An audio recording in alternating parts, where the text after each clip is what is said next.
So to conclude this video, I figured a demo would be in order. So we'll just take this cube, delete it, Shift A, we'll just place a cylinder. This cylinder has 32 spans on it, which will do for what we're going for. But I'll tab into edit mode, press S, Z 1.5, scale it by 1.5, press D, and we'll jump over to EndDemo. And with EndDemo active, we'll first press C to jump out of cyclic, don't know why that was on. And after setting our last point, we'll just bevel it.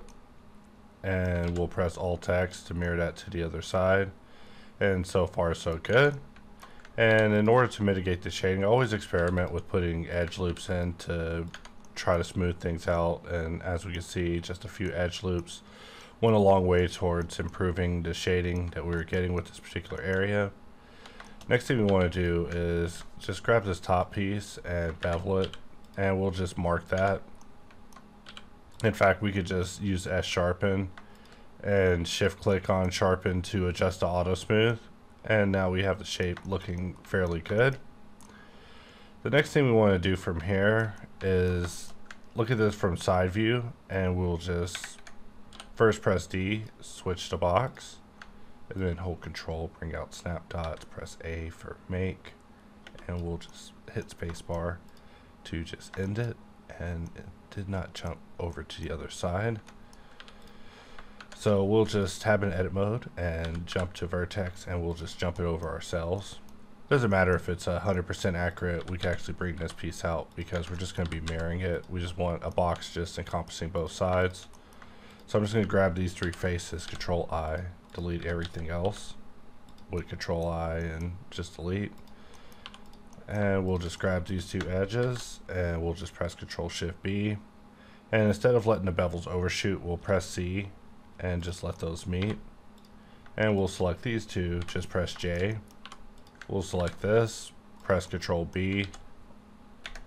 And we also want to set our origin because we're about to mirror, but we have our origin set here. So I'm just gonna select these 2 points, Shift S, origin to selection. And now my origin is precisely in the center. And we just Q and add a solidification. Also, whenever you're doing this double merge situation with the clamp, you always want to delete the verts or the geometry that meets. It always is going to be a thing. Next thing from here is let's Control A, and we'll just make all the geometry real. And we're just going to hold Control and just click everything in between. EZ, SZ0. And from here we can just go into operations, clean mesh to clean the mesh, and we'll just resymmetrize it just to put our loops back. And the reason that we clean the mesh is so we don't have any of these loops flowing down, which will mess up what we're about to do next, which is basically QOT spacebar, choose cylinder, and we'll just roll the cylinder beneath using to shape, and we'll just scale it up a little bit. That's not a good cylinder. Let's try it again, QOT. We'll press E for equalize, and now we have a proper cylinder. Sometimes two shapes just handy for putting a shape precisely below another shape. We'll select both of these and press Q, union, and Control A, visual geometry to mesh, and this is what we're looking at so far. So let's just resymmetrize everything to get the least amount of edges that are just going out into space. So now we want to force a bevel along this side. So the easiest way to do that is to just use the knife tool, and we'll just knife, symmetrize it to the other side. And we can grab this double edge area, first Control A, visual geometry to mesh. And we also want to apply the scale.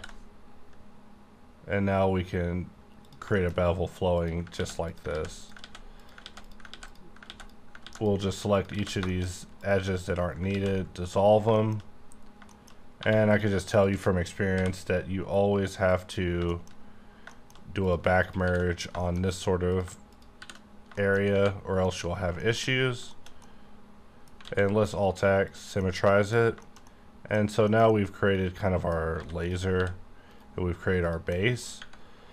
So the next thing from here is we want to use a vert to jump off and put a circle in between. So I'll select both of these, this side and this side, we'll press J, put a vert in between, and let's just draw, press spacebar, and we've cut all the way across. So let's ever scroll, bring that back, and so far so good.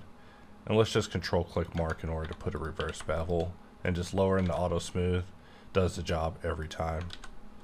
Now we can just put a mirror modifier on this because now we're aiming for the finale of this. Let's bring back this shape, but in the Q menu we're going to shift click shade solid to make a duplicate of that bowl shape, making it solid, and we want to just mirror that across. So far so good. And we'll put one loop in the middle, but we'll press Ctrl D and just remove it from all vertex groups because it'll interfere with our reverse bevel. And if we snap our cursor there, we can actually select this and origin the cursor. Let's try that again.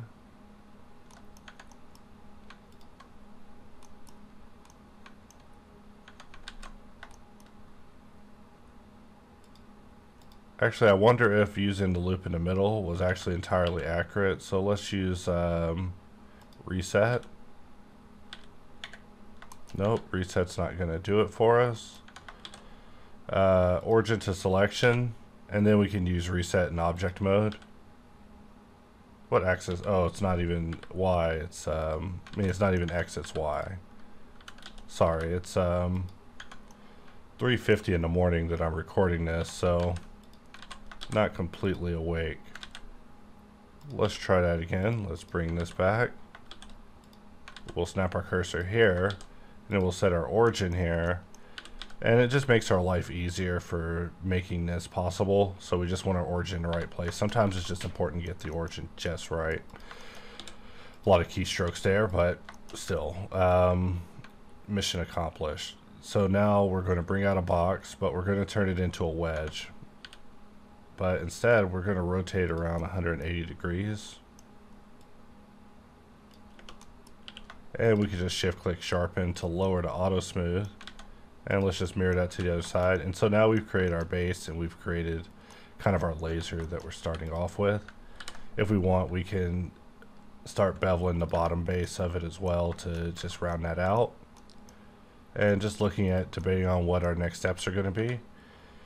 You know, in the original version that I was testing, I did alt click on subdivision in order to set a subdivision as first in the stack, which allowed me to get a slightly more rounded result, transitioning better with this area.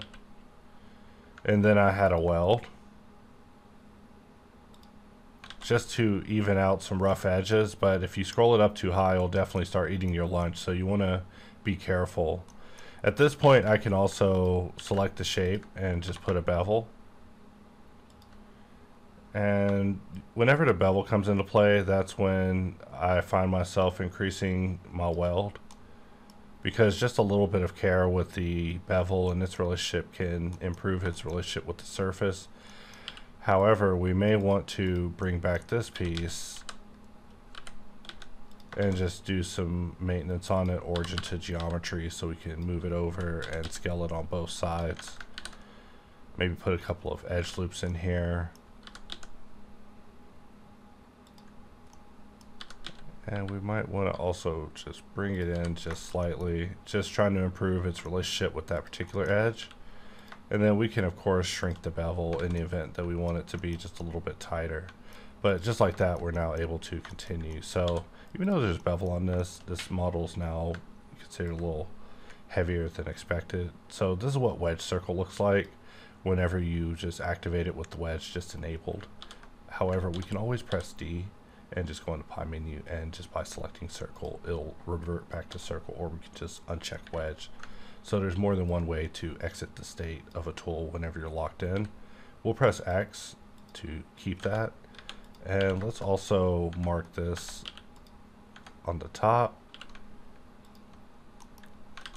and put a weighted normal just to fix that shading. I was about to start taking drastic measures, but looks like a little weighted normal will take care of it today.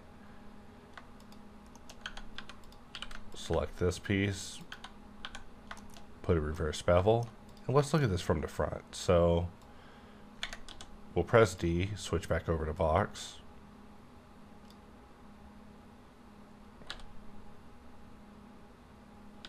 And let's press X. And we see that we probably should have taken this just a little bit deeper. And there's a lot that could be done with improving what's going on with this particular area. However, the easiest might be to just scale it until we find some sort of middle ground. However, before continuing, it's probably important to slice the top off because things are only going to get spicier from here. Put a couple of weight normals just to set our base, but if we Alt V, we look at the wireframe, we see that we have a lot of geometry that's interfering with what's going on, which we could actually clean that up by just putting a decimate. And if we just move our decimate up just a little bit, we see that this area is now looking a lot better. And we could do the same thing with this piece as well, just putting a decimate and then moving it up the stack, choosing to decimate it before it gets evaluated by the bevel, resulting in a much cleaner result being given to it. And with that, we can continue. So this piece is probably parented to the base, which also could use a weight normal at this point. Let's just select both of these, Control P, parent them together. Now we can at least rotate it, but in order to do that, we need to select both of these and just uniquify them. So now they at least have unique cutters, and that's because I plan to rotate this 45 degrees over to the other side. And we'll apply the rotation, and let's also mirror it to the other side. And the same thing with this. And now we have it going in a four-way kind of mirror as if we were using radial array, but instead we're using mirror. And there's other ways we could have done it. We could have just done a radial array on the cutters and just dealt with four, but I always like to experiment with different ways of possibly working in hopes of finding a better solution. So even this version of the model is different than the previous versions that I had prepared. Let's just press W to adjust our wedge. And we see that our wedge is actually upside down. So let's just shift it to live. We'll look at it in top view and really get this wedge to fit into the surface the way it's supposed to be.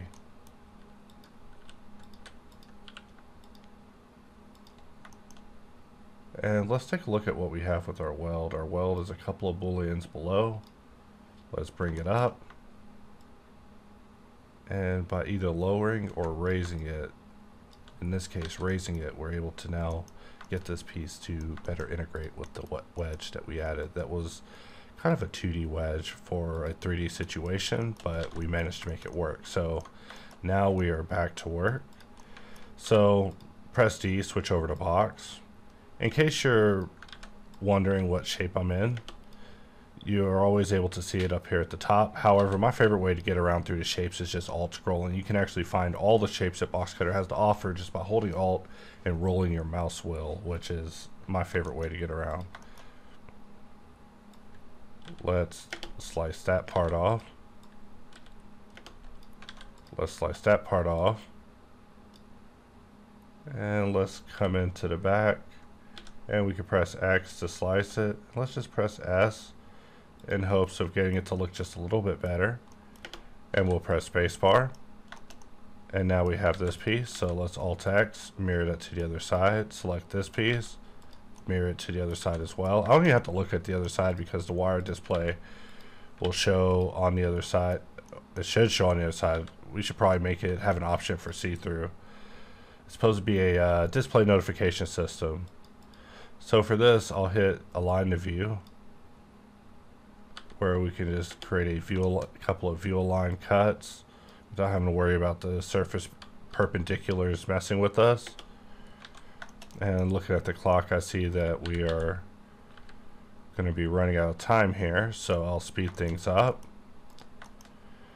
I should have added a subdivision surface to the cylinder before we did all this stuff to it. So let's say I did want to actually do that. Let's say I did want to do that because if we put a subdivision on it right now, we see that we're going to get a result like that, which means that we have to actually solve everything. We could put a triangulate on it, which will allow us to do it. But in order to actually subdivide the surface, we would need to we would need to apply everything. So just to demonstrate that in action,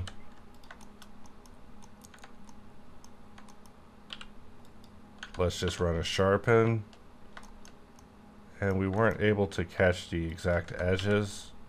That's fine.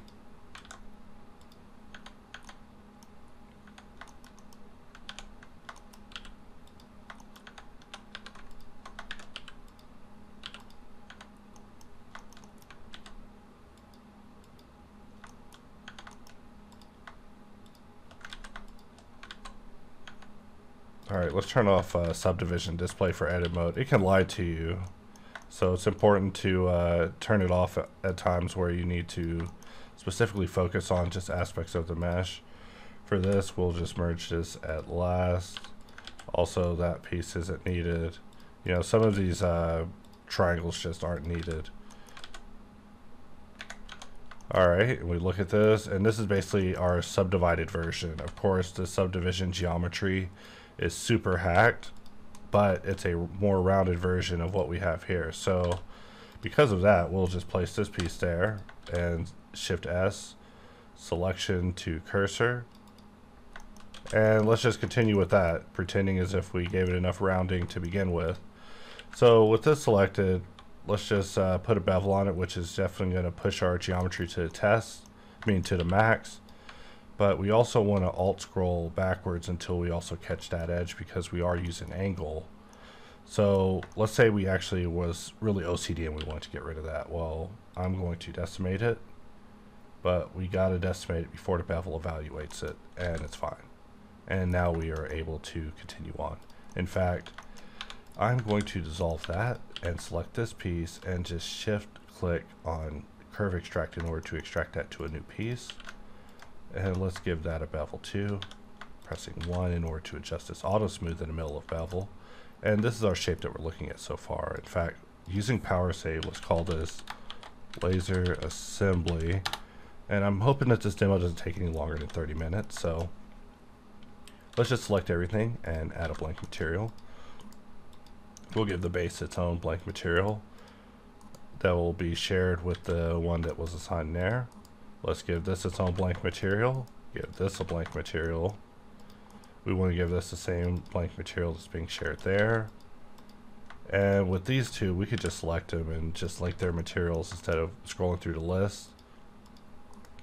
You might be wondering why I'm not seeing material icons whenever I'm scrolling through, and that's because there's currently an issue in Blender where if you're generating blank materials while you're looking at the material list, they'll just disappear. So I don't know how to explain it, but that's our fix for it in the meantime, is just being able to disable it in preferences.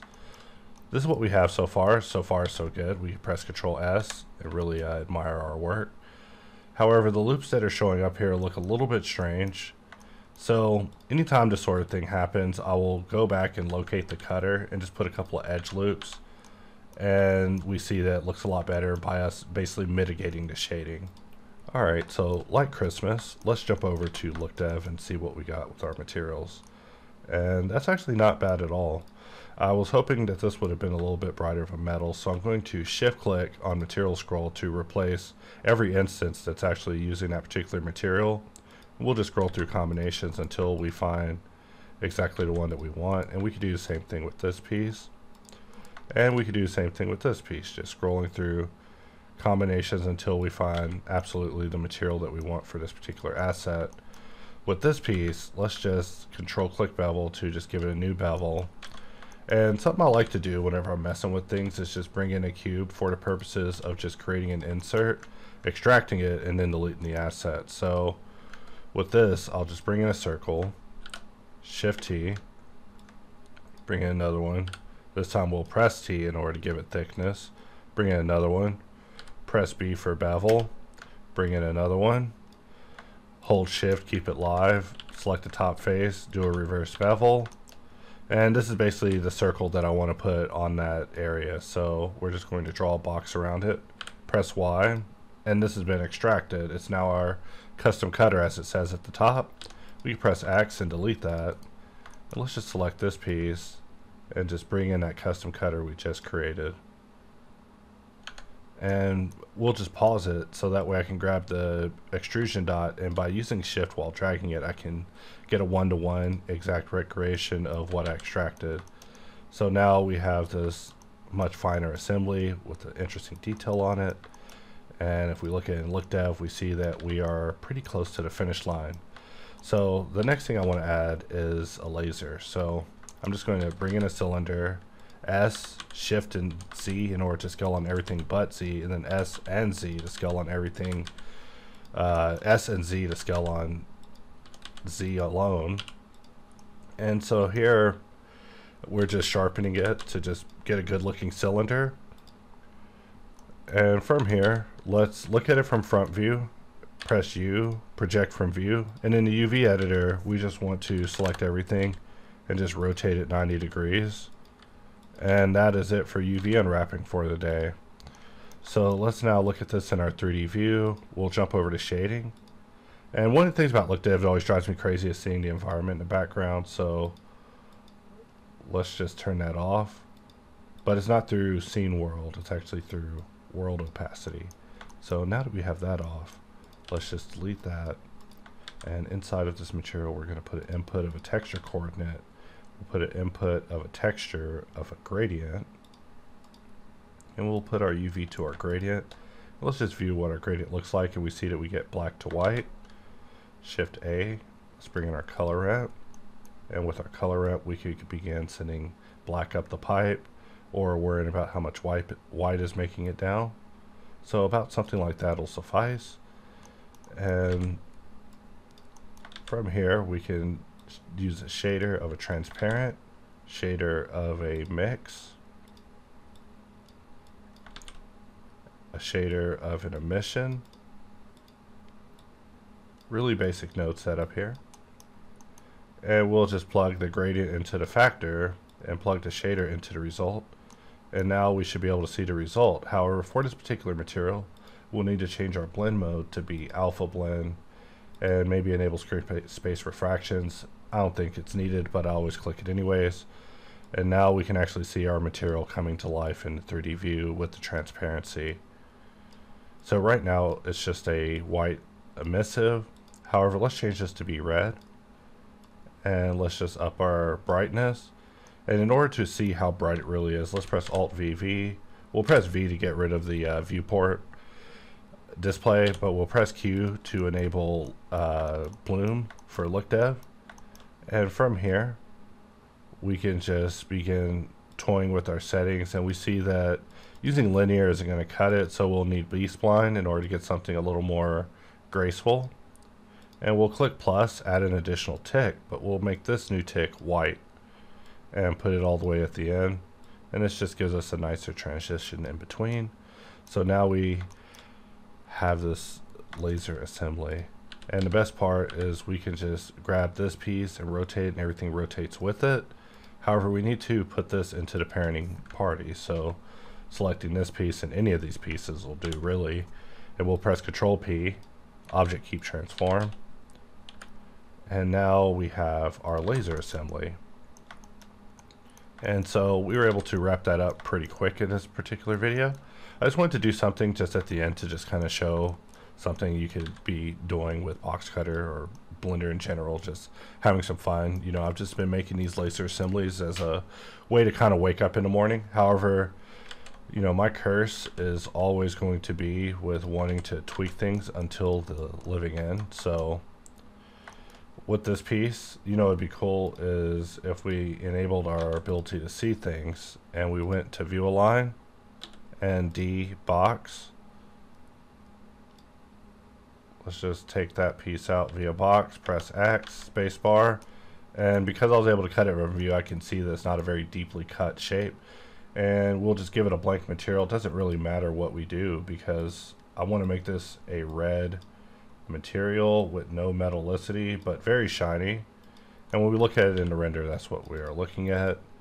And if we use Everscroll to recall it, we can actually make this little piece of red trim even smaller. And let's just continue on with our red trim. We'll just cut this slice off, put a piece of red trim there, and so far so good.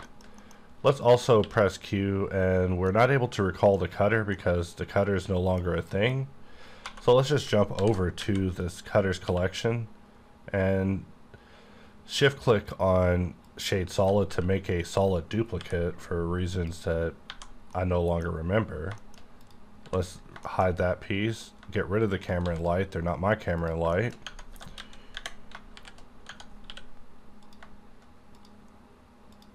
And this piece, its only purpose is to be in between and also to be very red. You know, really simple geometry. I could have two shaped and put that there instead, but instead I wanted to duplicate the cutter. And so now we rotate our shape and just take a look at our laser assembly that we've created here. And voila, that is a wrap. So with that, I will wrap this video up, and I'll see you guys next time.